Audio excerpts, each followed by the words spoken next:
My ex is coming to stay for a week, my girlfriend said. If you feel uncomfortable, you can go to a hotel. I'd been living with my girlfriend Daniela for 2 years in her apartment. Technically hers, but I paid half the rent and furnished almost everything. The sofa, TV, sound system, my desk, and a paludarium that cost me a fortune. An elaborate aquarium with exotic plants and tree frogs I'd always dreamed of building. Living together wasn't perfect. Daniela had controlling moments, creating drama over glasses left in the sink or slow text responses. I let it slide, thinking that's just compromise. But I'd noticed it was always me adjusting, me giving in when she made decisions without consulting me. Everything exploded on a Tuesday night. I was checking emails when Daniela sat down with that smile she uses when she wants something. Lucas, we need to talk. Joaquin, my ex, is coming next week. I told him he can stay here. I blinked. Her ex was going to stay in our apartment where I lived and paid for half of everything. Stay here? I kept my voice steady. Where's he sleeping? On the sofa. Just for a week. Not a big deal. Did you not think to ask me? She frowned like my reaction offended her. I didn't think it was a big deal. It's not a stranger. Then came the line that changed everything. If you feel uncomfortable, you can go to a hotel for a few days. That was like a punch to the gut. Go to a hotel. Me, in my own home where I'd brought almost everything. I looked at her, hoping she'd say it was a joke. Her face was serious, almost defiant. How considerate of you, I said, with sarcasm she completely missed. I knew you'd understand, she replied, carrying on as if nothing happened. I didn't sleep that night. Staring at the ceiling while Daniela slept soundly, my mind raced. It wasn't just about Joaquin. It was how she treated me like my opinion didn't matter. Like I was a tenant instead of her partner. The next morning while she was at work, I made my move. If she wanted to treat me like a guest, I'd leave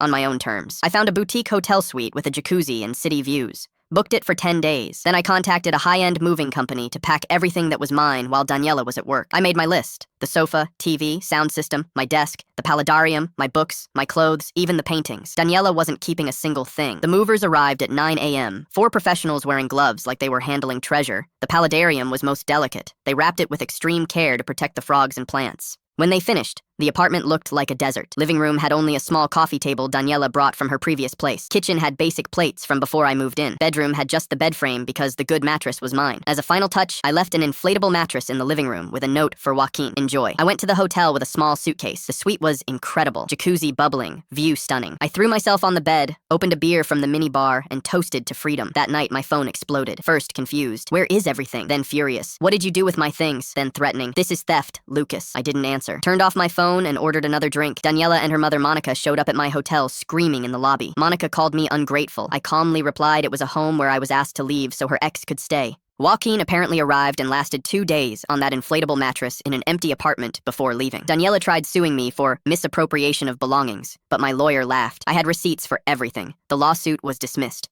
When Monica kept showing up at my new apartment screaming, I filed for a restraining order. It went through.